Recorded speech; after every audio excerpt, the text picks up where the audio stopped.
y bienvenidos en esta presentación del volumen a cargo de los amigos y colegas Ron Brufal y Vicente Royo, publicado en RINE del diciembre de 22, sobre el vídeos en el estaba apareciendo la transcripción de la que no es necesario hacerlo. Y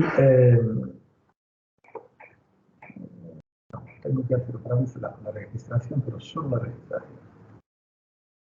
No, ya está.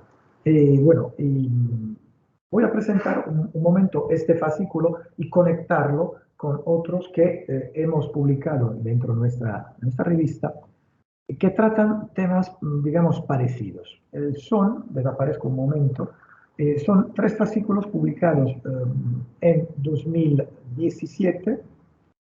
En 2017 sobre un volumen a cargo de un colega del instituto aquí de Cagliari, Giovanni Sini, che puede che esté conectado con nosotros, titolato Scienze umane, dalla produzione di nuova conoscenza alla disseminazione e ritorno, publicado en diciembre del 2017, un fascículo con experiencias nacionales, italianas e internacionales sobre la circularidad del conocimiento experiencias que empezaban a partir de la investigación, pero también a partir de la difusión de contenidos históricos. Y este fascículo estaba enfocado sobre todo sobre las humanidades y las conexiones entre historia pública y las humanidades digitales, nuevas tecnologías, también videojuegos y realidad virtual. Y esto en diciembre de 2017.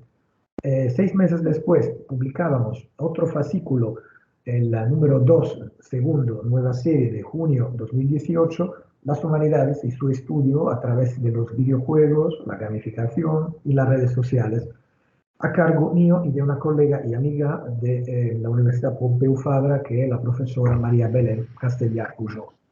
Era un fascículo como lo de Vicente y Jesús, que miraba también al mundo de los videojuegos, declinados de diferentes maneras, porque si no me equivoco eran 4 artículos sobre el tema este, y en uno, por ejemplo, en los videojuegos, en la Edad Media, en la enseñanza de la historia, del patrimonio cultural, y otros, por ejemplo, trataban el tema de la difusión de contenidos históricos a través de redes sociales, Facebook y no solo, también Twitter, etc. Y también la utilización de productos de gamificación en la enseñanza de lenguas extranjeras con respecto al castellano, porque el ponente era un colega a punto de la península ibérica.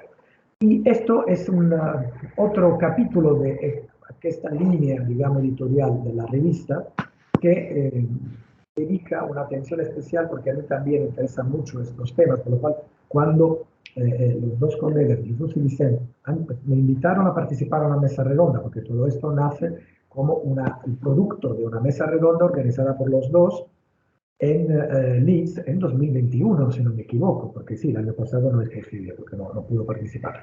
Y de ahí, este fascículo son prácticamente una especie de actas de esta mesa redonda. Claro, no participaron todos y en cambio se añadieron otros colegas que no participaron a la mesa redonda.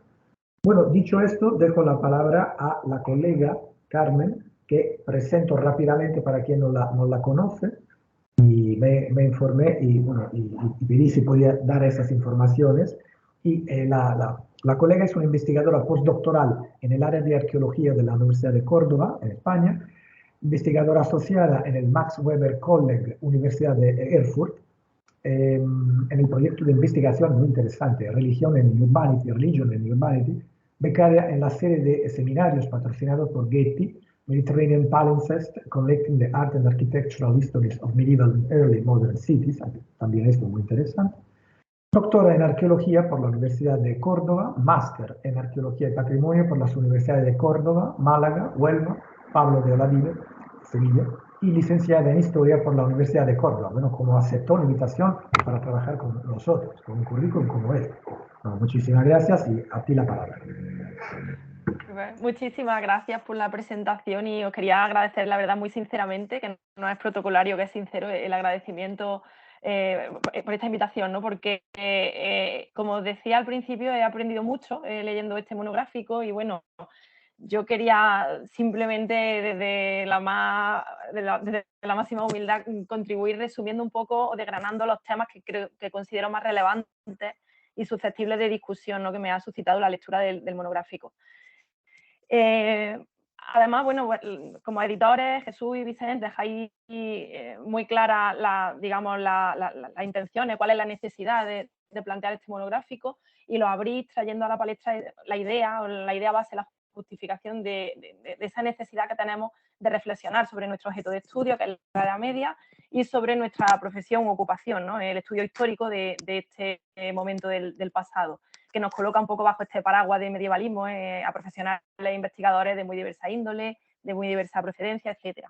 Esa reflexión de sí es necesaria especialmente a partir de estas transformaciones recientes que estamos viviendo y que se han visto prácticamente aceleradas con la pandemia y bueno, que ha traído cambios en todo, ¿no? En la manera en la que investigamos, enseñamos, en la manera en la que transferimos los resultados de nuestra investigación, incluso también en la manera en la que nos comunicamos y conectamos con el resto de colegas. Y bueno, esta presentación es una buena muestra de ello, ¿no? Esto es muy importante porque, como señaláis, y en ello acompañan prácticamente todos los autores que participan en el monográfico, la aceleración en la que nos vemos inmersos y estos cambios constantes, que son instantáneos y vertiginosos, se imponen y esa inmediatez que se nos exige o a la que nos vemos abocados muchas veces nos impide frenar y pensar, y que es la base de la reflexión, ¿no? Esa calma o ese sosiego. Estamos muy preocupados por estar actualizados constantemente y dejamos atrás esa reflexión que además debe ser coral debido a ese carácter heterogéneo que conforma el colectivo con todas las comillas del mundo, ¿no? Que constituimos los medievalistas. Entonces, para dar ese pistoletazo de salida, vosotros planteáis 3 grupos o 3 grandes bloques de reflexión. El primero tiene que ver con la propia disciplina, con el medievalismo y con quienes nos dedicamos a ello. Y aquí englobaríamos pues, cuestiones relacionadas con cómo nos situamos dentro de las humanidades y dentro de la ciencia en general, cómo podemos variar nuestra posición si es que consideramos que es de inferioridad quizás, y cómo podemos también trabajar sobre el concepto que se tiene de nosotros, cuál es nuestro alcance y cuáles son o deben ser nuestras competencias. El segundo bloque tiene que ver con qué aportamos al mundo en el que vivimos, qué necesidades cubrimos o debemos cubrir y si lo estamos haciendo satisfactoriamente. Y por último, planteáis una tercera vía de reflexión o de trabajo que tiene que ver con qué temas deben ser abordados o investigados en un futuro inmediato y por qué. Y también tiene que ver con quién va a estar en condiciones de emprender esa investigación. Y todo esto lo planteáis teniendo muy presente que uno de los grandes desafíos o peligros que nos presenta la era digital es precisamente que la tecnología se imponga por encima o por delante de la reflexión, ¿no? Y esto lo estamos viendo a diario, estamos viendo noticias sobre historia y arqueología que se publican sin contrastar, estamos viendo hallazgos arqueológicos que se publicitan como algo histórico y revolucionario, pero que no dejan de ser muchas veces historia de la anécdota. Estamos viendo cómo se hacen grandes descubrimientos sin salir de un despacho, sin contrastar cronológicamente las cosas. Estamos viendo también profesores que bombardean constantemente a los alumnos con material audiovisual sin que se hilvane bien el discurso que motiva ese audiovisual, sin que se les enseñe a observar o a describir. Entonces, esto es importante, ¿no? Y hay que pensar sobre ello. De hecho, uno de los participantes en vuestro monográfico, Juan Francisco Jiménez, apunta que la reflexión es imprescindible porque es la aportación básica, última y más importante de la humanidad a la sociedad, ¿no? Siguiendo a este autor, esta reflexión que vamos a hacer, además, se va a suceder en un terreno un poco incómodo que se mueve entre dos polos, entre, cito textualmente, el punto extremo de la ignorancia supina de la que muchas veces se presume a la soberbia más extrema del vanidoso intelectual, ¿no? Entonces, con todo este marco tan tremendo, ¿no? Vuestro planteamiento no es derrotista, lo cual es de agradecer, es todo lo contrario, porque ponéis el acento en las posibilidades que para el medievalismo pueden traer estas nuevas opciones tecnológicas y de comunicación. Y en ello acompañan los autores que procuran responder a estos 3 grandes bloques que acabo de presentar, poniendo el foco en cómo estos nuevos canales y avances tecnológicos posibilitan también la innovación en la enseñanza, en el aprendizaje, en la discusión, en el acceso a contenidos, en el descubrimiento y registro de los nuevos datos para la investigación y también en cómo podemos revalorizar el medievalismo a los ojos de la sociedad. Vamos, en otras palabras, que podemos por fin contestar a para qué sirve lo que hacemos cuando alguien nos pregunta. Está claro que el medievalismo, si no quiere quedarse atrás, tiene que aprovechar toda esta coyuntura. Y a la gran pregunta de cómo hacerlo, cómo aprovechamos esto, pues los distintos trabajos que se engloban en este monográfico, que además se complementan muy bien, incluso muchas veces se dan respuesta los unos a los otros, se enfocan principalmente en dos caminos de aprovechamiento. El primero tiene que ver con la investigación, que es la que a la postre permite y justifica nuestra existencia, ¿no? Y en este campo, pues no hay duda de que las herramientas digitales son incuestionablemente útiles y han supuesto un paso de gigante en nuestro trabajo. Lo resalta Juan Francisco Jiménez, que se centra en cómo la innovación digital ha mejorado la investigación documental. Y también hablan de ello Margarita Fernández y Luis Flecha, quienes escriben desde la arqueología. Y bueno, son autores que señalan que aprovechando esta coyuntura y un poco sintonizándonos con ella, es necesario desarrollar líneas de investigación novedosas que se conjuguen con las nuevas narrativas de una sociedad inmersa en la tecnología cambiante, donde el valor científico de las humanidades se cuestiona bajo la lógica de mercado, por tanto sufre mucho, ¿no?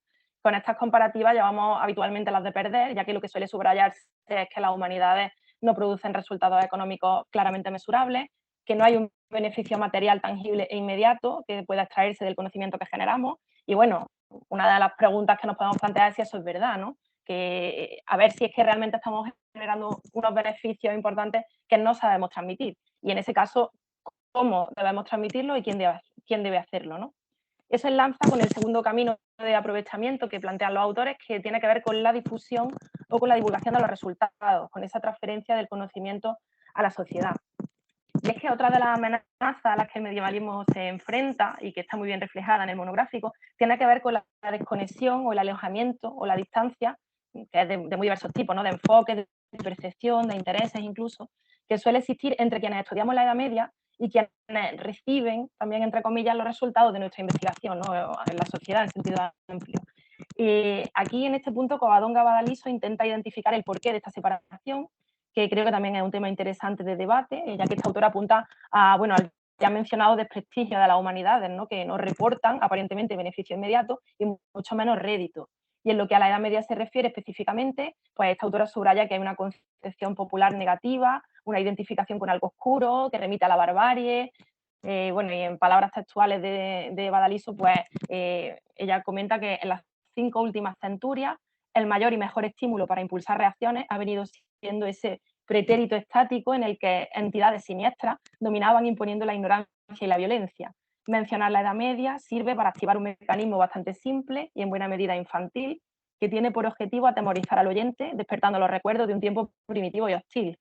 Lo medieval es aquello que late en los más profundos abismos de un pasado siniestro, y cualquier atisbo de retroceso constituye un paso en esa dirección, ¿no? Me parece un párrafo que nos refleja mucho cuál es la situación en la que nos movemos, ¿no?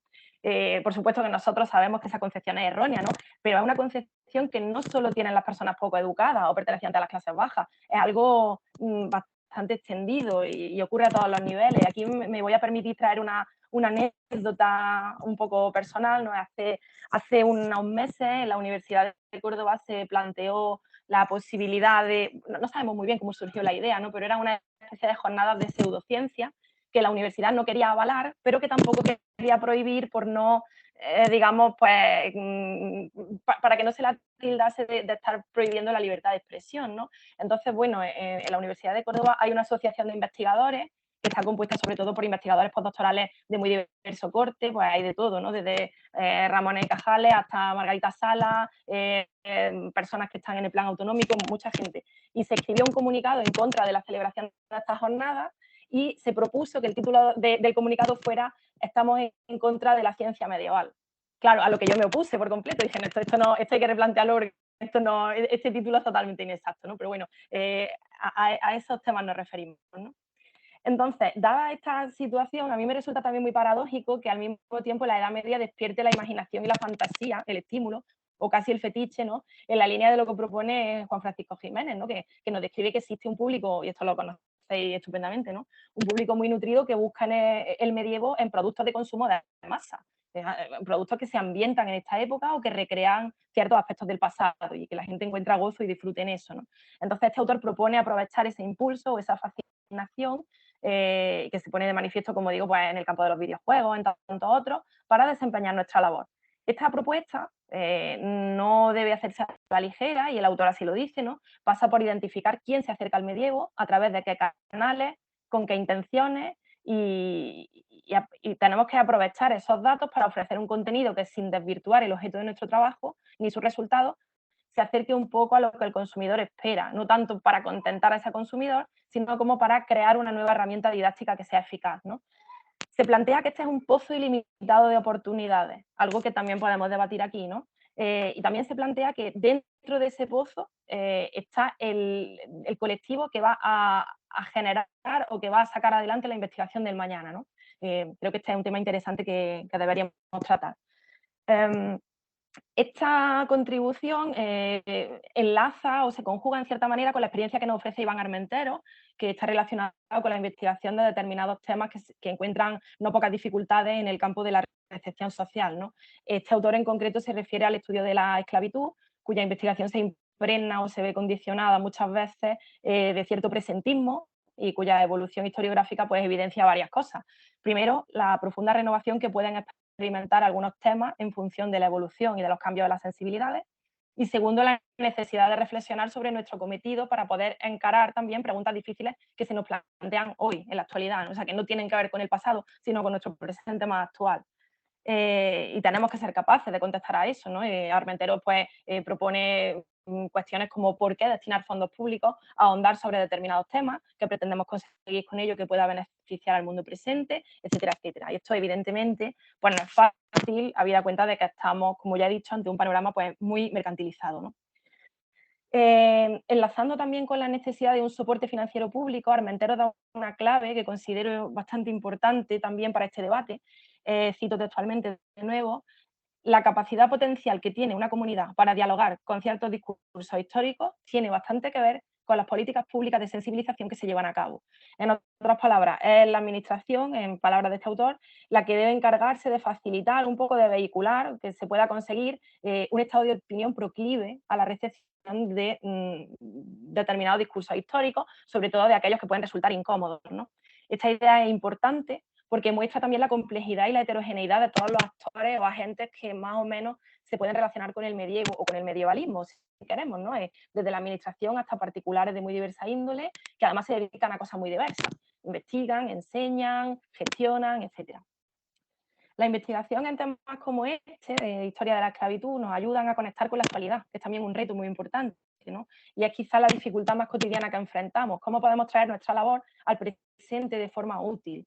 Estos temas nos dotan de datos, de herramientas, de conocimiento, de actitud y de aptitud para enfrentarnos a nuestras asignaturas pendientes como sociedad.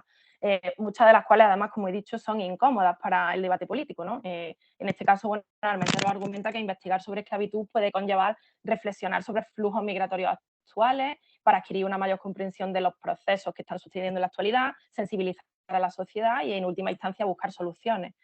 Ejemplos relevantes que se alinean con esto, pues lo ofrecen también Margarita Fernández y Luis Flecha, quienes desde la investigación arqueológica apuestan por ofrecer a las comunidades rurales herramientas que les permitan luchar contra la despoblación cada vez más acuciante mediante la recuperación de sistemas de producción tradicionales e históricos que están basados en la sostenibilidad.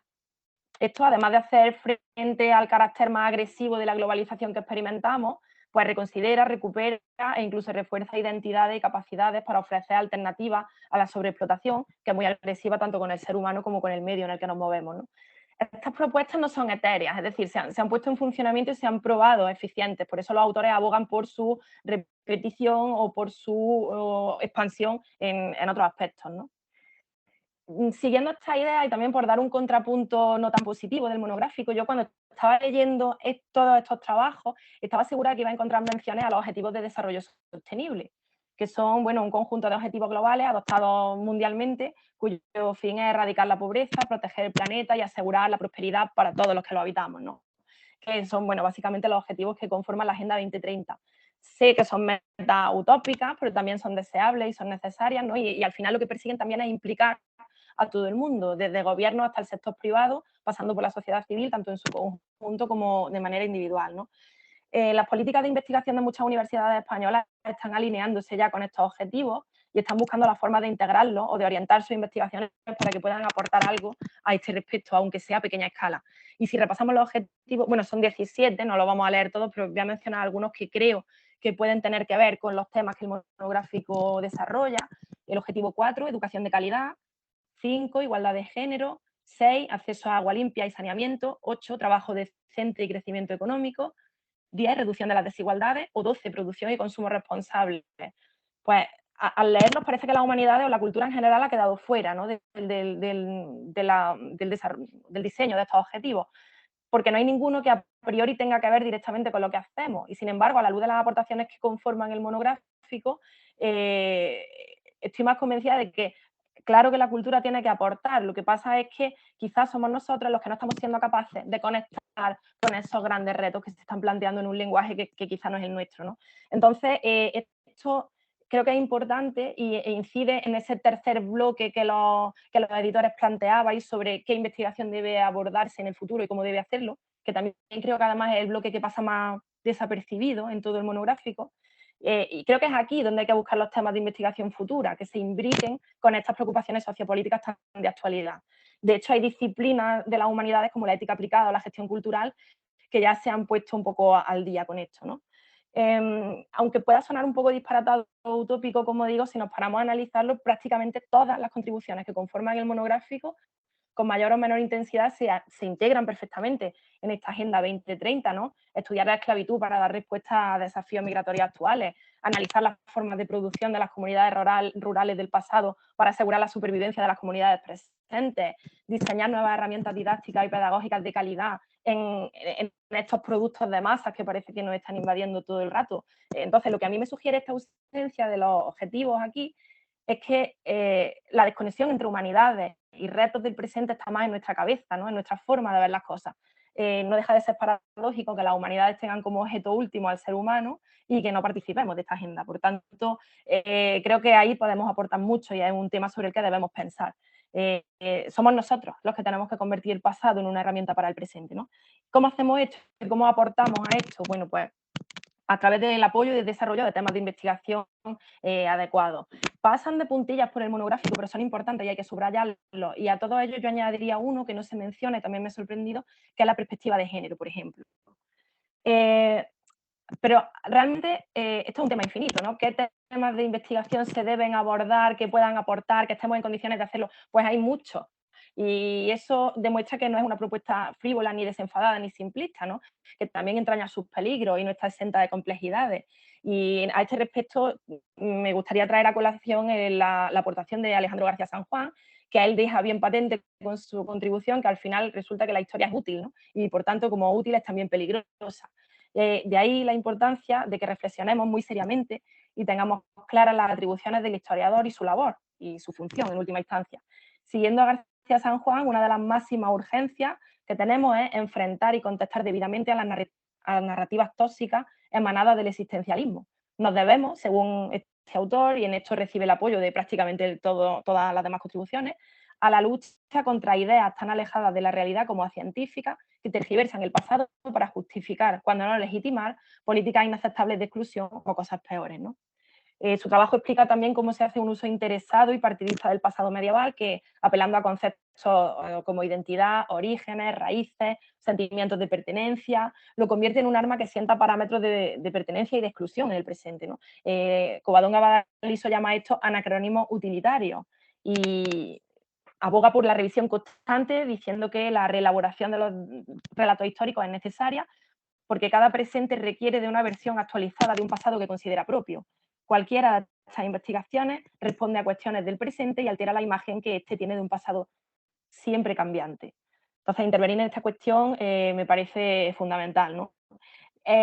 Esto no es algo que afecte solo a la investigación o al debate político, sino que también al final tiene reflejo en la enseñanza, ¿no? Y de ahí la importancia, como señalaban Margarita Fernández y Luis Flecha, de que los proyectos o acciones de investigación que emprendamos y que desarrollemos cuenten siempre con formas bien pensadas y bien diseñadas de transmisión del conocimiento a la sociedad. Y aquí también añade Armentero que estos programas sirven también para identificar esos puntos en común entre el pasado que estudiamos y las sociedades presentes. Esta labor, como se va definiendo, ¿no?, es titánica y suscita también el surgimiento de grupos o de equipos de investigación que puedan enmarcar y poner en conexión los esfuerzos individuales y que se beneficien también en cierta forma de esta globalización en la que estamos inmersos y que también tiene sus cosas positivas. Y de ello es buen reflejo el artículo de Carlos Laliena sobre el Centro de Estudios Medievales de Aragón. Este autor señala que dentro de esta tensión productiva en la que tenemos que trabajar y a la que Elena hacía referencia antes, ¿no?, esa presión a la que estamos sometidos, se relaciona también con esa justificación constante que ha de hacerse sobre la aportación de las humanidades y a la I más D más I, ¿no?, que por nuestra parte debe ser, según este autor, incidir en la promoción del conocimiento. Y en este sentido, él aporta o subraya que la combinación de excitación identitaria, memorias partidistas y difusión a gran escala sin matices ha exacerbado la presencia de la historia en el espacio público, hasta un punto que no era previsible a principios de siglo. Por eso también es importante esta reflexión que hagamos hoy, que quizá la que se hizo a principios de siglo ya no nos vale, ¿no? De la misma manera, las palabras fetiche que se han convertido en indispensables en el ámbito académico, como excelencia, calidad, transparencia, rendición de cuentas, devolución a la sociedad o ciencia abierta, entre otras, todavía no circulaban como moneda corriente en las prescripciones de las convocatorias científicas. Puede parecer que este recordatorio es innecesario, pero lo cierto es que ocurre justamente lo contrario, resulta indispensable, puesto que la historia, y en particular la historia medieval, se ha integrado en el discurso social hasta un punto que hace impensable la neutralidad o la indiferencia de los investigadores, o al menos de los medievalistas. Sea lo que sea que signifique la historia pública, su presencia ha aumentado de forma definitiva para quienes investigan un periodo como la Edad Media, al que se atribuye el origen de las identidades y los estados nacionales. Yo, tras esta afirmación, quisiera recordar también tres cuestiones que Laliena apunta en su artículo y que son muy importantes para la reflexión que debe suscitarse, creo, y que contribuyen a enriquecer el debate. La primera es el convencimiento de este autor de la necesidad de una alianza historiográfica medievalista ibérica, porque así podremos enfrentar juntos los retos aquí expuestos, que va en la línea coral que mencionábamos al principio, que nos refuerza en el campo de la interdisciplinaridad y que nos conecta también con campos más amplios relacionados con estudios patrimoniales o culturales y que además asegura la renovación historiográfica. El segundo aspecto que aporta es también la necesidad de ganar capacidad de expresión científica o académica en nuestra propia lengua, más allá de nuestras fronteras. Creo que esto es algo sobre lo que también tendríamos que hablar. Y por último, señala el papel absolutamente esencial que la financiación pública desempeña en el desarrollo de nuestra labor. Y yo no quisiera extenderme mucho más, quisiera finalizar solamente señalando que, en mi opinión, uno de los caminos de futuro que quedaría por discutir ampliamente es ese de qué temas de investigación deben abordarse y desde qué perspectiva. Y creo también que para el futuro, si estamos hablando de cómo investigamos, de cómo transferimos el conocimiento, que son esa investigación y esa transferencia son dos patas muy importantes de la gestión, habría que implicar en el debate también a la tercera pata que falta, que es la de la protección y conservación del patrimonio al que se refiere nuestro objeto de estudio, ¿no? Que además creo que abriría el abanico de posibilidades hacia la gestión patrimonial, los usos turísticos y otros tantos asuntos que creo que darían para ya el siguiente monográfico que vayáis a coordinar. Yo lo dejo aquí y muchísimas gracias por haberme dado la oportunidad de expresar aquí mis impresiones después de mi lectura. Gracias. Bueno, muchísimas gracias, Carmen, por tu panorámica del texto que has leído bien y con mucho detenimiento, se ve, y me ha gustado mucho también que haya puesto en evidencia unos defectos, unos límites del fascículo, o sea que no ha sido una presentación solo de comentarios positivos y como muy a menudo se hacen, porque estos límites, defectos del fascículo pueden ayudar no solo los editores, sino también nosotros, que estamos escuchando la presentación y que trabajamos en temas parecidos, puede ser muy útil para mejorar próximas publicaciones, que sean artículos o que sean otros fascículos o libros enteros dedicados al tema. Tú has utilizado unas palabras clave que son muy interesantes a lo largo de tu ponencia, de tu presentación, y sería interesante, digamos, fijarse sobre unas de estas. Quiero pedir a los participantes si alguien quiere intervenir, los editores del volumen, comentar, empezar por ellos, y luego los demás participantes, yo intervengo de vez en cuando porque no quiero dominar la escena en cuanto tengo el mando de la situación. Jesús, Vicente, uno de los dos o los dos, levanten la mano. Ahí, perfecto, Jesús. Gracias, Luciano, y muchas gracias, Carmen, por tu capacidad de síntesis, de análisis del texto y, bueno, de los textos, vaya. Y también por haber aceptado ese reto que en principio te asustaba, ¿no? Como decías al inicio de la exposición. Mira, yo déjame explicar brevemente como coeditor y también, y aquí creo que Vicente estará también de acuerdo, cuando estábamos ideando la mesa redonda de debate en Leeds, nuestra intención era abordar ese tema de fondo, pero desde una perspectiva mediterránea. El medievalismo en el Mediterráneo. Y esos tres ejes que diseñamos nos costó muchísimo de llenar de participantes, de investigadores. Nos costó muchísimo. Unos, bueno, quizá también por nuestra juventud académica, no lo sé, y que no conocemos a tanta gente, o sí, pero sobre todo también por el hecho de decirnos que no, que eran temas que no quedaban cerca de las líneas de investigación que venían desarrollando durante sus trayectorias académicas las personas que estuvimos proponiendo este tema. Lo mismo sucedió no solamente en la sesión de Leeds, sino luego en el momento en que decidimos publicarlo. Y bueno, durante ese trayecto hemos perdido gente. Entonces, y algunos de esa gente que hemos perdido trataban algunos de los temas que precisamente Carmen ha señalado muy hábilmente.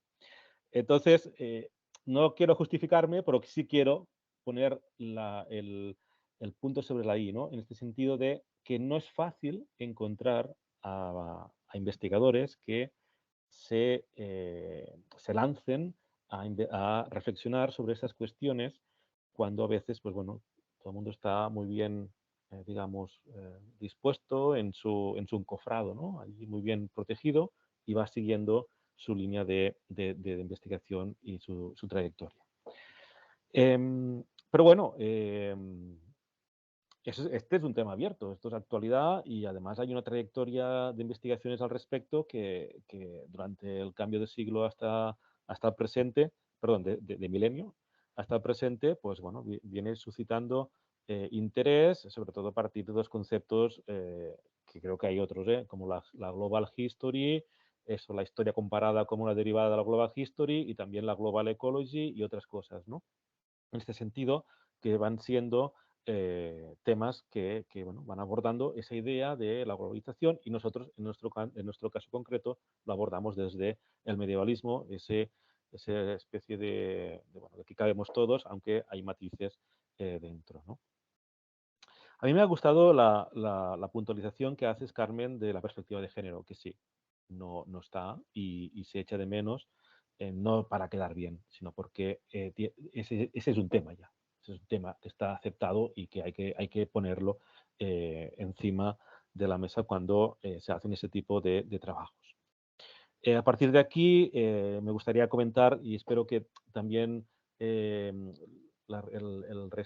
auditorio, ¿no?, virtual que tenemos aquí, supongo que dirá cosas y yo pues me gustaría también opinar cuando sea posible, si sale la cuestión sobre el tema de los medios de masas, nuevas generaciones y qué hacemos con todo eso.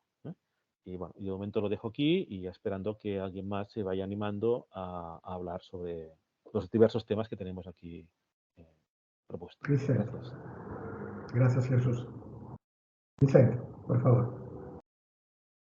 Sí, pues bueno, en primer lugar me gustaría dar las gracias a Luciano por acoger la presentación y al RIME y especialmente a Carmen por las cuestiones que ha comentado Jesús y sobre todo por el entusiasmo con el que ha leído los textos y con el que ha escrutado de manera muy específica algunas de las cuestiones que había ido tomando notas, y de lo que me he dado cuenta es de la gran cantidad de temas y de objetos de discusión que se suscitan a partir de 6 textos.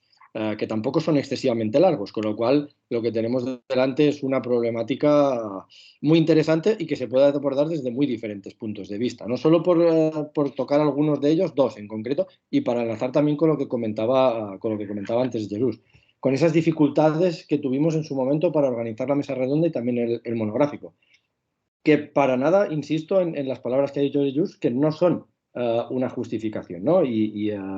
Tuvimos ciertas dificultades para abordar ciertos temas. Mejor dicho, para encontrar a gente que abordara ciertos temas, ¿no? Y ahora, leyendo en conjunto lo que es el monográfico, quizá a nivel personal puedo llegar a entender también esas dificultades, ¿no? Porque tenemos, creo, que los medievalistas y las medievalistas como colectivo hemos tenido y tenemos una gran capacidad para hacer un análisis de cuál es la situación de nuestra profesión en la actualidad en diferentes campos. Y en los textos se pone de manifiesto, ¿no? Que las personas que ya tienen más edad ven con cuál es la perspectiva histórica de cuál ha sido la profesión desde los años 70, 80 hasta la actualidad, con lo cual tenemos medio siglo delante relativamente bien analizado. Y sobre todo también tenemos ya casi todos muchísima capacidad para analizar qué es lo que tenemos delante ahora. La cuestión de las herramientas digitales, la cuestión de la infrafinanciación, la cuestión de otras problemáticas que nos acechan a todos en el día a día. Claro, y ahí es donde uno se da cuenta y empieza a entender esos problemas que tuvimos en su momento. Y es que quizá tenemos las herramientas necesarias para hacer el análisis de qué nos pasa ahora, pero esas herramientas todavía no son lo suficientemente sólidas como para ver cómo podemos proyectar nuestra profesión hacia el futuro.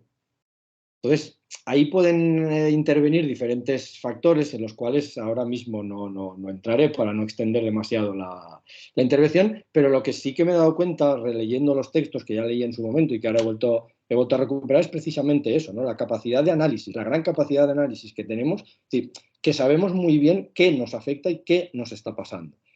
Y quizá podemos encontrar alguna respuesta de cara al futuro, pero más allá de algún ejemplo particular, es difícil trazar esas trayectorias. Entonces, creo que como colectivo estos escenarios de debate son necesarios para poder afrontar esas cuestiones de futuro que para que nadie nos imponga la tendríamos que plantear nosotros, ¿no?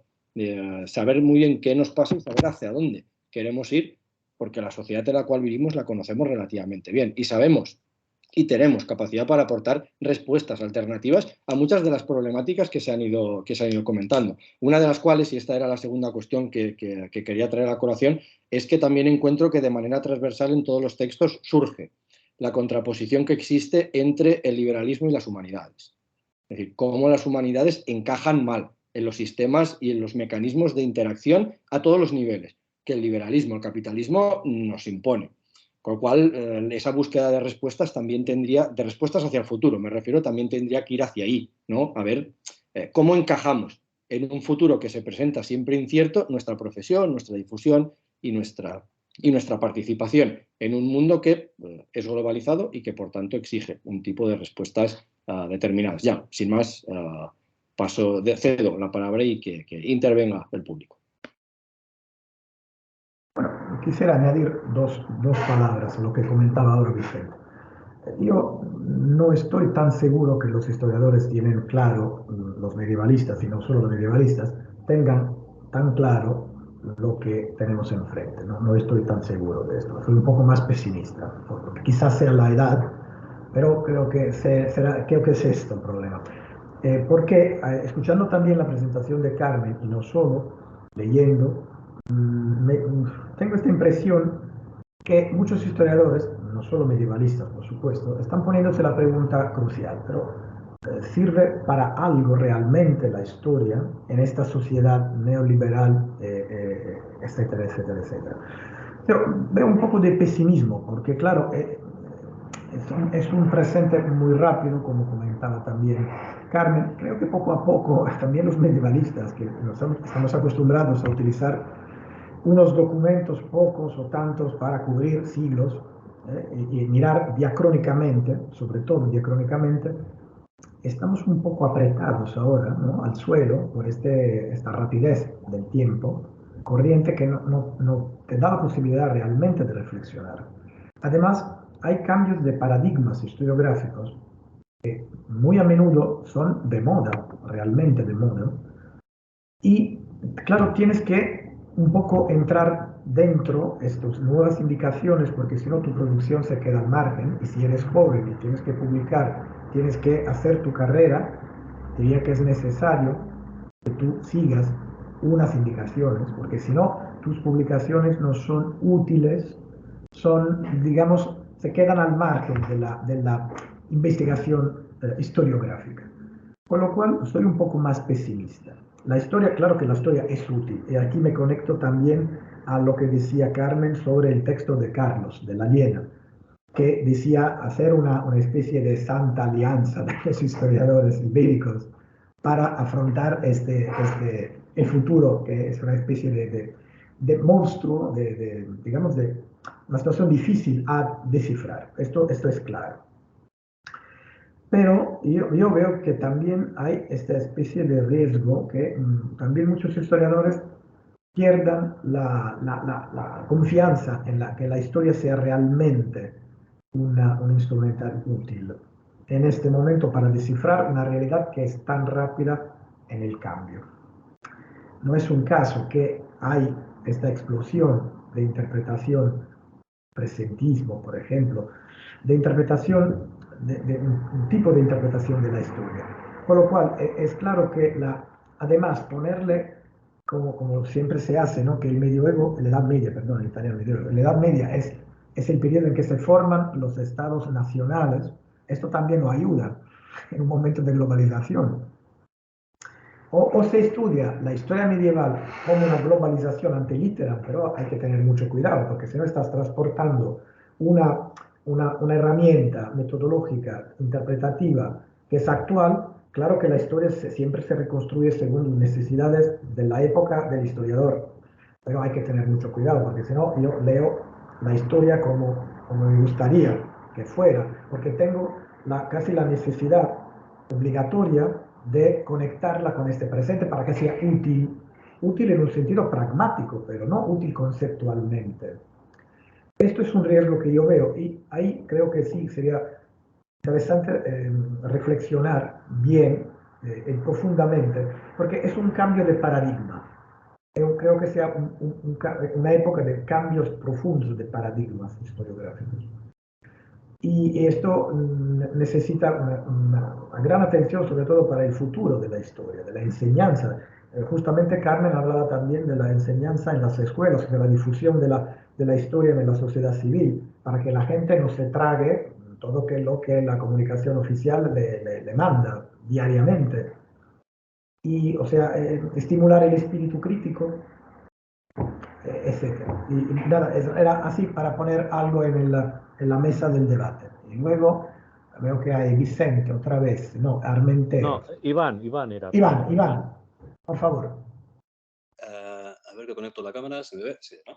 Bueno, en primer lugar, quería agradecer a los editores y a Carmen por la glosa fantástica que ha hecho. Y también, bueno, han salido muchos temas, creo que Vicente ha dado en el clavo cuando ha hablado del liberalismo, Luciano ha seguido por esta línea. Antes de decir esto, quería decir que a mí personalmente me ha gustado mucho participar en este monográfico. Se lo comenté a Vicente, que me he sentido realmente libre a la hora de escribir, que lo voy a enlazar luego con una idea que ha salido y que creo que es importante. O sea, realmente me lo he pasado muy bien, lo he disfrutado mucho y me ha servido para hacer una serie de reflexiones que quizás tenía muy verdes, muy poco maduras en mi cabeza y les he podido dar una forma un poquito con más cara y ojos que espero que puedan desarrollarse en un futuro. Bien, como decíais, ¿no? Tanto Vicente como Luciano habéis hablado de neoliberalismo, Carmen ha sacado a colación los Objetivos de Desarrollo Sostenible de UNESCO, y por aquí quería ir un poco, ¿no? Tengo varias ideas en la cabeza, voy a intentar ponerlas en orden, pero estoy muy de acuerdo. O sea, yo cuando estaba escribiendo este artículo, una de las cuestiones que me planteé es la necesidad, y voy a ser muy abierto ahora, de hacer historia militante. Desde la honestidad científica, creo que es necesario y fundamental que nos posicionemos ideológicamente. Todo el mundo lo hace, pero resulta que los que somos especialistas en historia, somos profesionales y tenemos una ideología determinada, parece que no podamos hacerlo. Entonces creo que esto es una barra que hay que romper de alguna forma y que tenemos que reivindicar un posicionamiento evidentemente desde la honestidad científica, que esto es algo fundamental, y cuando me refiero a honestidad científica me refiero a mostrar claramente cuál es el método de estudio y de análisis que has utilizado para argumentar tu trabajo científico. Eso es algo fundamental y es algo que no todo el mundo hace. Pero bueno, creo que es importante, entenderéis la expresión de historia militante en el sentido más puro de la palabra y del concepto y más honesto. Yo, por ejemplo, el campo de estudio que trabajo me parece bastante evidente, ¿no? que implica o pretende o que es necesario un cierto posicionamiento cuando hablo o cuando estudio cuestiones del pasado como es la esclavitud que llegan hasta hoy en día, ¿no? Hoy en día todavía la esclavitud es un fenómeno, podemos ir a comprar esclavos al norte de África o un poquito más hacia el interior del continente. Claro, es un tema que a mí me toca muy de cerca, creo que en el texto lo menciono de alguna forma, y evidentemente que yo elijo estudiar este tema porque tengo un pensamiento determinado y tengo unas inquietudes personales vitales que me llevan y me dirigen por mi propia historia a acabar investigando sobre este tema.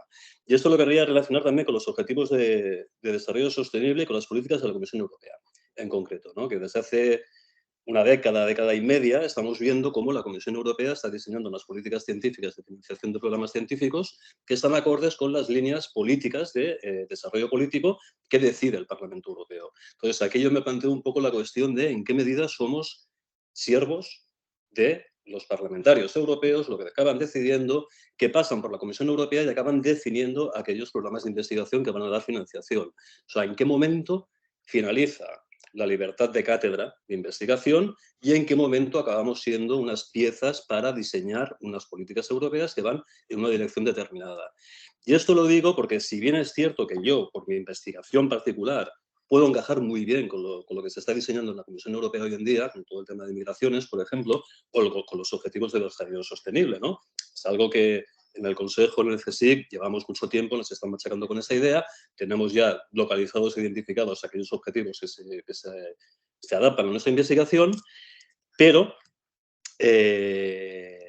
claro, como decía, ¿no? Yo en mi caso sí que puedo inscribirme en estos programas, pero siempre me planteo la cuestión, y aquí vengo a lo que planteaba Carmen, ¿no? De que no hay un objetivo que sea el conocimiento o las humanidades. Sí que hay educación sostenible, etcétera, etcétera, pero no hay un objetivo que sea propiamente ese. Entonces, la pregunta que a mí me surge en la cabeza es ¿qué ocurre con gente que estudia en campos que no tienen tanta fortuna como el mío, por ejemplo? ¿Qué ocurre, para poner un ejemplo que siempre pongo el mismo, en especialistas en literatura medieval? ¿Qué fuentes de financiación pueden llegar a captar de Europa?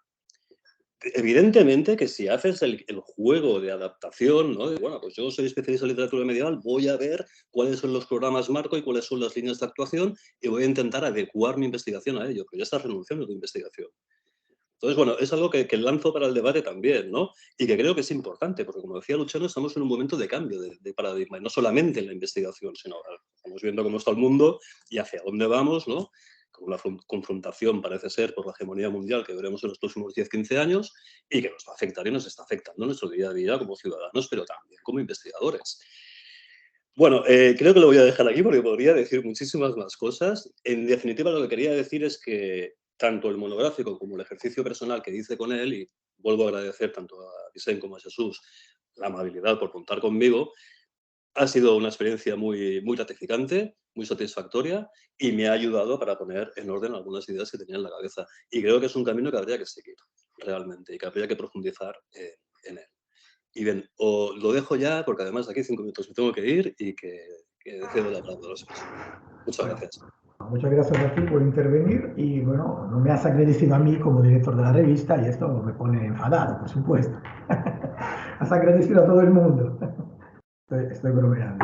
No, muy interesante lo que comentaba Iván y que se pone exactamente en la línea de lo que decía antes. O sea, la investigación histórica es un momento clave de su sobrevivencia, porque claro, esto que lo que decía, comentaba también, las líneas decididas por la Comunidad Europea que recaen sobre las líneas de investigación, claro que esto pone problema con los colegas que tratan temas que no se encajan bien. Con lo cual, y bueno, esto me permite recordar que hace unos varios años había, por ejemplo, en la financiación europea un porcentaje que era un 15% o algo así, un 20% de financiación para la investigación libre. Ya no existe. Era una especie de Refugium Peccatorum, ¿no? La Comunidad Europea, porque ahí podías encontrar también financiación para las ideas libres, la investigación no finalizada, ahora ya ha desaparecido. Ya en las financiaciones estatales, esta financiación libre había desaparecido también antes. Estos son temas que son, claro, muy actuales. ¿Quién tiene temas de investigación que son un poco raros, que no se encajan bien en estas líneas que son siempre más importantes, van a tener muchos problemas? Con lo cual esto significa que efectivamente hay una selección política de la selección de las líneas de investigación, por supuesto. Pero hace falta decirlo. Esto explica un poco el pesimismo de que hablaba antes. ¿Alguien más que quiere intervenir, preguntar, comentar? Yo había levantado la mano, pero no sé si alguien Jesús. más, para no, si alguien más quiere decir algo. No, me parece de momento que no haya ninguno que quiere intervenir. Mira, yo retomando un poco lo que dices antes tú, Luciano, Sí. que te preguntabas para qué sirve en el presente la historia. Mira, yo creo que sirve para muchas cosas. Y aunque estemos hablando de globalización y que parece que vamos a una superestructura y demás, fíjate que en España se vio muy claramente con los gobiernos de Aznar o en Francia con los gobiernos de Sarkozy, reivindicando una idea nacional. O sea, retomando esa idea del Estado-Nación y cerrando o sea, de una perspectiva ideológica, cerrando muy bien las fronteras a partir de una explicación del origen Estado-Nación y sobre todo en la Edad Media, en ambos casos, entre otras cosas en el caso francés, que es más específico y diverso al nuestro, ¿no? Por tanto, yo creo que aquí sí que hay planes nacionales que, bueno, podemos hablar del dinero que dan o que no dan, que han seguido investigando en estas líneas y por eso hoy el estudio regional, el estudio nacional sigue vivo y además financiado y demás en este sentido. Y hablando de financiación precisamente, y ahora quizá me haga una cara rara Elena, pero mira, yo creo que vale la pena que acá tenemos aquí la profesora Elena Kirchner, catedrática de Historia Medieval en la Universidad Autónoma de Barcelona, hace pocos meses ha ganado, ella siendo IP, un proyecto Synergy Grant de la European Research Council, tratando temas, bueno, temas o tema, ya ella matizará mejor, sobre la Edad Media, y adaptando muy bien la investigación de base o no orientada que decíamos antes, con los retos de estos nuevos de Europa. Yo creo que es factible hacerlo y sabiendo jugar bien a las reglas sin perder el origen. No lo sé, Elena nos lo dirá mejor. Elena.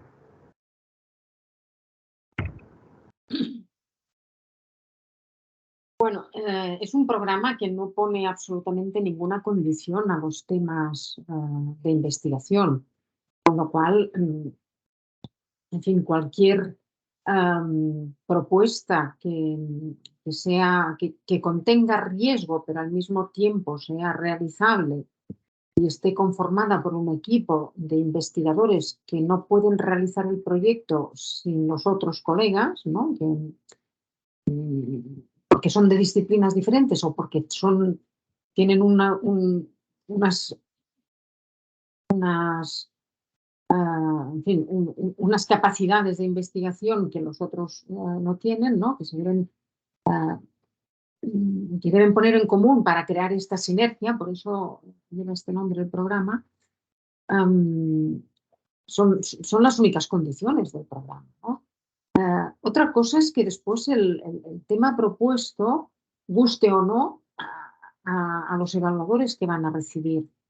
Hay bueno, como en todas las convocatorias estas, dos fases. Una primera fase que empieza con un proyecto resumido y que reciben un número bastante elevado de investigadores de disciplinas diversas. Y una vez se ha pasado esta segunda fase, pues ya se evalúa el proyecto in extenso por parte de gente más especializada sobre el tema, hasta la fase final, que es la famosa entrevista donde quedan seleccionados muy pocos proyectos, ¿no? Bueno, tampoco sabría decir por qué la cuarta vez este proyecto ha salido bien y las otras veces no. Evidentemente lo hemos ido mejorando, ¿eh? Pero yo quisiera hacer notar una cuestión. Yo llevo muchísimos años trabajando en el tema de los espacios agrarios en Al-Ándalus y también en sociedades cristianas o el impacto que tiene la conquista feudal en Al-Ándalus sobre la organización agraria. Y después de tantos años de trabajar en esto, culminando con este proyecto enorme, sigo teniendo la sensación de no llegar a la sociedad, ¿no? Y a pesar de que, bueno, he tenido alguna vez algún encargo a nivel de, por ejemplo, de ayuntamientos, ¿no? Que piden alguna investigación o alguna agencia bueno, o alguna institución que vela por el patrimonio, ¿no? Que cosa rara, pues han pensado que el espacio agrario vinculado a un castillo o a un monumento concreto, pues podía tener interés de ser estudiado. Esto es muy extraño. Y os voy a poner un ejemplo reciente que no es la primera vez que ocurre, pero que me llama mucho la atención, ¿no? Cuando pasa esto. En realidad hay muchísima preocupación en los programas de investigación europeos, pero también a nivel nacional, sobre las cuestiones del paisaje, cómo gestionar el paisaje, ¿no?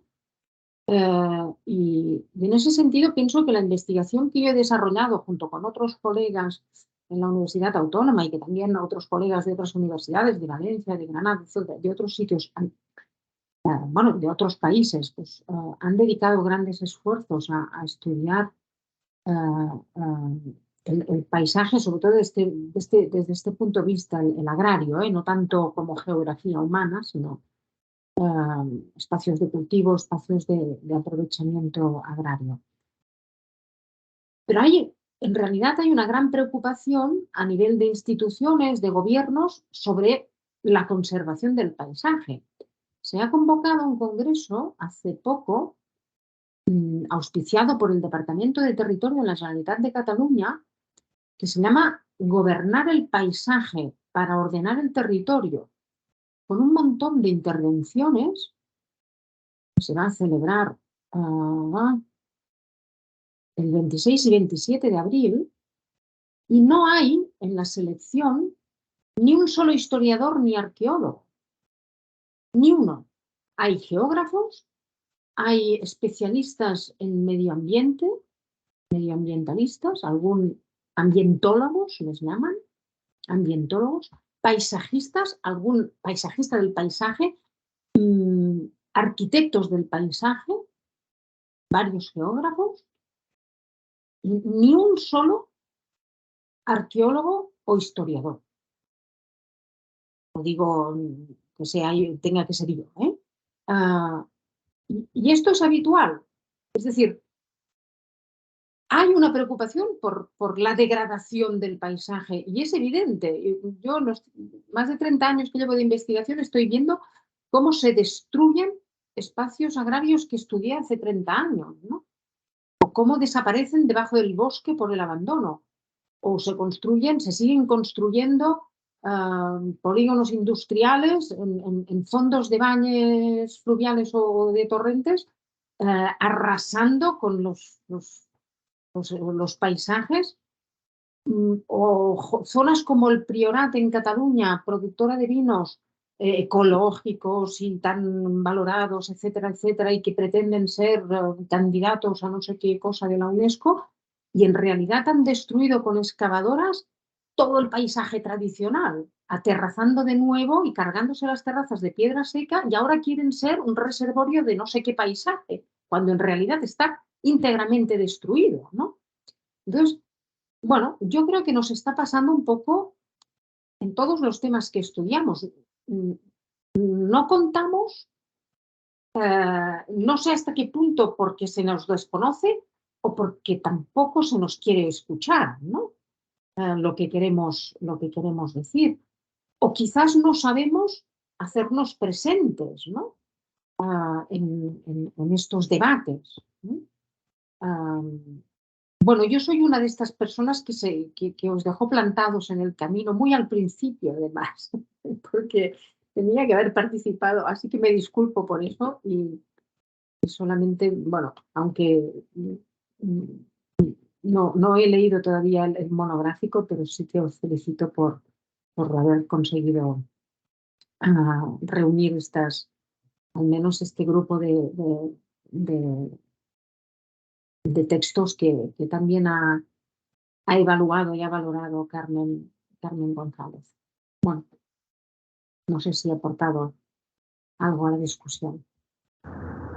Sí, muy interesante lo que has dicho, porque creo que la ausencia de arqueólogos e historiadores sea un termómetro real de la consideración social que tienen estas figuras profesionales, porque claro que si estás hablando de paisaje, puedes prescindir de la presencia de un historiador y de un arqueólogo, por supuesto. Sería, sí, bueno, puedo entender que no los invitan a participar, porque el problema que ponen sobre todo los arqueólogos, que si encuentran un sitio arqueológico, un resto, algo, de repente aquel paisaje debería ser protegido y no dejado a la transformación.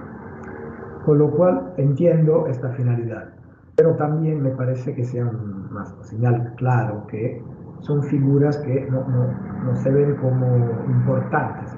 Y esto es una ciencia ficción, porque claro que si estás tratando de manipular el territorio, sería imprescindible escuchar también a los historiadores y a los arqueólogos, y no solo a los arquitectos, que son más a la par, ¿no? Más de moda que no el arqueólogo, y ponen, diría yo, menos problemas. Pero esto también es muy significativo. No sé si es porque los historiadores, hablamos de los historiadores porque somos historiadores, si son los historiadores que tienen la culpa de tener una escasa visibilidad o utilidad social. Porque ahí volvemos a uno de los temas anteriores, o sea, la utilidad de la historia y también la utilidad del historiador. Claro que la tiene, el historiador, los historiadores son los custodios de la memoria pero no es pasiva. Es algo importante que define la identidad de una persona, de una sociedad. Y claro, pero si tú quieres modificar esta identidad, puede que sea útil no involucrar en aquella iniciativa, en aquel proyecto empresarial, el custodio de la memoria, que podría decirte algo que no te gusta para tu inversión, para tu explotación. Y ahí volvemos al problema del encuentro o desencuentro entre la cultura y el neoliberismo, las humanidades, en este caso, y el neoliberismo. Pues son dos visiones del mundo que son antitéticas realmente. Se pueden conjugar, pero básicamente son dos relaciones con las personas, con las sociedades, con el mundo, el territorio, que son bastante diferentes. Y claro, conjugar esto requiere tiempo. El tiempo es dinero, sobre todo para un neoliberista, para una sociedad rápida que quiere hacer negocios. Pero es muy interesante este testimonio, pero muy interesante. Y triste escuchar lo que han hecho ahí con los mineros en Cataluña, hombre, es increíble. Pero no, como italiano no me extraña mínimamente, porque aquí se ve todo y más que todo. ¿Alguien más quiere intervenir, compartir opiniones? Sí, a mí me gustaría intervenir al hilo de lo que había comentado Elena, que creo que ha dado en uno de los puntos clave que también tiene que ver con esta función del historiador en el contexto actual, ¿no? Y para ligarlo también con cuestiones que han ido apareciendo desde que hemos empezado a las 5. Y la cuestión es esa, ¿no? Que es lo que comentaba al final Luciano. La existencia de dos velocidades distintas. La velocidad que marca el neoliberalismo por una parte y que se ve muy bien reflejado, y ahí voy a ser hasta cierto punto crítico, con este horizonte 2030. Ya lo era el horizonte 2020, que era suficientemente tendencioso, y el 2030 para mí lo sigue siendo todavía más, porque se ve muy bien cuál es la línea a seguir. y esa línea a seguir la mayor parte de las veces no cuadra con las propuestas que se pueden hacer desde la historia en general y desde la historia medieval en particular. Elena ha planteado la cuestión de las zonas rurales, Jesús las conoce muy bien también y un servidor también las conoce muy bien. Y sí, se intentan llevar a cabo proyectos de puesta a difusión, o sea, de puesta en valor y difusión del patrimonio, de intentar adaptar estas proyecciones científicas y de difusión a esos objetivos, primero 2020 y después 2030, y nos chocamos con la cruda realidad de que las dinámicas son distintas. Ciertas líneas llevan su dinámica y nosotros, como historiadores o como profesión, llevamos la nuestra, y son muy difíciles de conjugar porque al final, como comentaba Luciano, se impone la inmediatez y fundamentalmente la productividad y la rentabilidad. Con lo cual, ahí tenemos un problema importante y considero que es una de las cuestiones que debemos afrontar, porque no es que no cuenten con nosotros en determinadas iniciativas porque no saben que estamos ahí, sí que lo saben. Y también saben cuál va a ser la consecuencia de nuestra participación. Entonces, esa participación no cuadra. ¿Qué podemos hacer en ese sentido? ¿Esperar a que sigan ignorando o esperar a que alguna vez se acuerden de nosotros o proponer alternativas, ¿no? Y esto lo ligo con lo que comentaba al principio y en eso discrepo, ¿no? con la visión de Luciano, y hoy soy tremendamente positivo y es que debe partir de nosotros y nosotras esas iniciativas, esa participación activa en construir el mundo que queramos construir. Pero tenemos suficientes elementos de reflexión desde diferentes niveles, no solo desde diferentes zonas o diferentes líneas temáticas, sino que como conjunto tenemos suficientes argumentos para proponer alternativas. Tenemos que tener claro de que estas alternativas muchas veces no van a gustar y que algunas veces no van a tener la financiación que sí que van a tener otros proyectos, ¿no? También por lo que ha comentado Luciano, de esas modas en los temas y en las investigaciones que se plantean.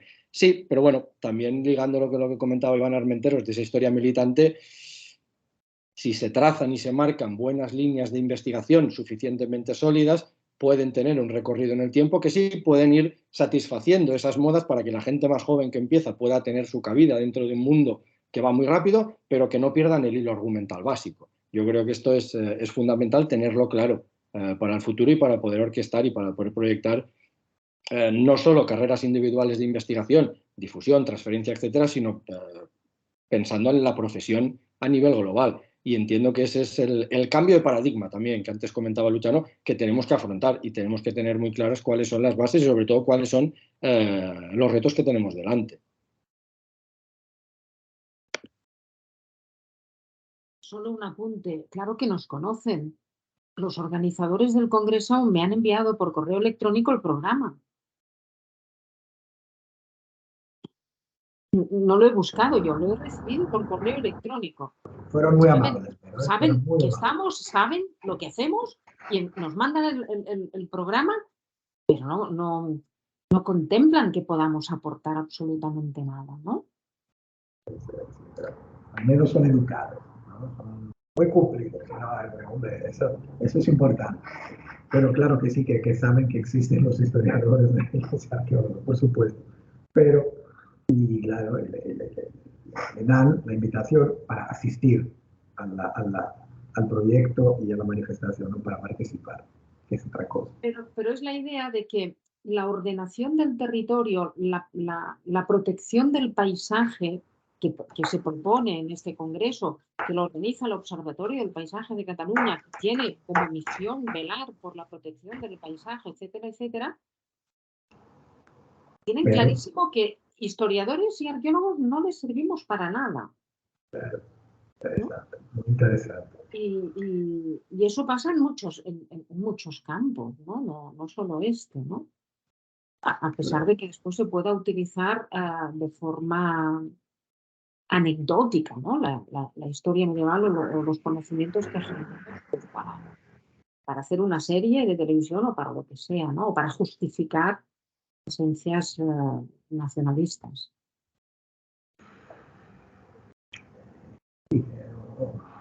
Claro, cosa la cuestión es, al hilo de lo que le decía Elena, la cuestión es que es también lo que plantea Margarita Fernández Mier en uno de los artículos que componen el monográfico. Un ejemplo relativo al mundo rural. ¿Qué mundo rural queremos? ¿Un mundo rural con iniciativas sostenibles, vinculado al mundo universitario, bueno, del nivel docente, desde la escuela básica hasta el mundo universitario, o un mundo rural plagado de producciones agrícolas con denominación de origen, o un mundo rural plagado de parques eólicos que sirven para producir cierta energía que va a ciertas zonas? Entonces, en la respuesta de la pregunta está la explicación de por qué saben que existimos, pero solo te envían el programa para que vayas y no molestes. La que web está allí, ¿no? Una otra consideración sobre la historia medieval en este caso. Creo que los medievalistas tienen un problema serio, que es qué historia medieval proponer, porque la historia medieval, entre comillas, que se ve en videojuegos y series televisivas es ciencia ficción, no es Edad Media, pero es una Edad Media muy fascinante, ¿no? Con lo cual, el mensaje que puede transmitir un profesional de la historia medieval, hablamos de este periodo ahora, tiene que enfrentarse con competidores poderosos. Y aquí hablo en presencia de dos colegas franceses que trabajan en el mundo de los videojuegos. Hablamos de esto en Montpellier hace 3-4 meses. O sea, el profesional de la historia medieval, en este caso, tiene que competir con personas con personas, con entidades, sociedades privadas, y no solo, que proponen una imagen de la Edad Media que tiene una pertinencia a la realidad del 20-30%. Lo demás no es imaginación, es ciencia ficción. Pero como solo vas a explicar que la Edad Media no es tan fascinante como la de un videojuego, ya tienes un enemigo, entre comillas, que es pero muy difícil a abatir. Y este es otro problema que tiene que ponerse, sobre todo el medievalista, porque es uno de los periodos más utilizados, ¿no?, en el mundo de los videojuegos y también de las series televisivas, ¿no? Pensamos a todas las series sobre los vikingos, cruzadas, etc. Pero explicar, corregir las imágenes, los estereotipos. Has hablado, Carmen, de los fetichos. Están plagados de fetichos los videojuegos, de estereotipos. Ahí es una batalla realmente difícil para el profesional de la historia y de la arqueología, lo mismo, ¿no? Con lo cual, esto también pone desafíos importantes e interesantes como para modificar en profundidad el trabajo, la profesionalidad del historiador y del arqueólogo, sobre todo de esto, hablando de este periodo histórico. Son consideraciones que comparto con pesimismo, comparto con usted. No sé si alguien más quiere intervenir, discutir, hacer preguntas.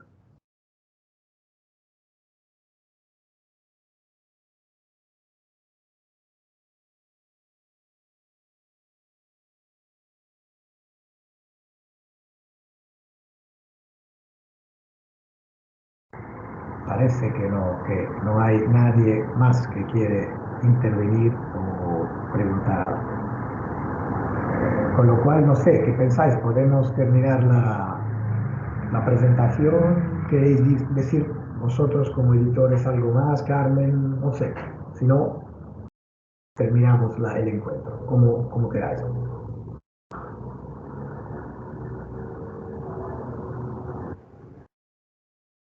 Bueno, por nuestra parte, como coordinadores del monográfico, pues insistir en los puntos lanzados al principio, tanto a Luciano por darnos la posibilidad de hacer la publicación en la revista de RIME, a Carmen por haber aceptado la invitación y evidentemente a los autores por haber querido participar, y al público asistente por querer pasar un rato esta tarde de miércoles y escuchar las reflexiones lanzadas en este tema. Así que gracias a todos por todas estas cuestiones.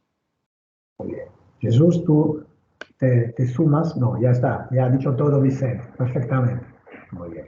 Entonces, bueno, yo también agradezco a todos, a los dos editores, a Carmen, y a todos los que han participado en esta muy interesante presentación del fascículo, y esperamos que sea posible hacer otras más. ¿Vale? Muchísimas gracias, y ahora cierro la registración, y bueno, la vamos a colgar en el canal YouTube de Vicente, y voy a comunicar el link, el enlace, cuando lo voy a tener yo también. ¿Vale? Así que podáis remirar vuestras intervenciones en esta presentación. Muchas gracias a todos y hasta pronto. Chao. Muchísimas gracias. Chao. Chao. Buenas tardes.